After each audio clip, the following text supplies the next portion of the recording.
An island of grace. In his account of what happened on the island called Melita or Malta, Luke writes, "In the same quarters, meaning where the islanders had made fire and where a viper had beaten Paul, Act 28, 1-4, were possessions of the chief man of the island, whose name was Publius, who received us and lodged us 3 days courteously. And it came to pass that the father of Publius lay sick of a fever and of a bloody flux, to whom Paul entered in and prayed, and laid his hand on him, and healed him. So when this was done, others also which had diseases in the island came and were healed, who also honored us with many honors, and when we departed, they laded us with such things as were necessary." Act 28, 7-10. After the shipwreck, the terrible weather, and the snakebite, a man unexpectedly treated the travelers with the utmost kindness and honored them greatly. The island thus became an island of grace not only for the travelers, but also for the chief man of the island, his father, and all his fellow citizens who were sick.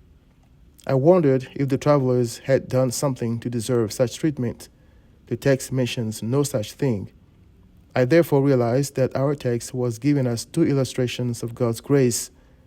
First, the very kind treatment and honors received by the travelers. They did absolutely nothing to deserve it. It had to be God's grace because only from Him proceeds every good gift and every perfect, meaning free gift, according to James 1:17. Even those who sought to kill Paul and the other prisoners were treated like royalty. Second, the healing of Publius' father and the sick islanders. Christ healed them all by Paul's hands. Many see Publius' generosity as something men should be praised for, but they always fail to list a single thing man has that he did not receive from God.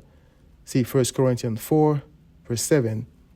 Christ saved the travelers' lives, led them to an island, and raised Publius to give them a 3-day all-inclusive rest for which he had paid with his own blood. Christ suffered horrendously, spent 3 days in the grave, and rose again to give rest to sinners who deserve nothing else but the storm of God's wrath. No one else deserves the glory of God's rest except He who paid for it on the cross, that is, God Himself. Therefore, come to Christ.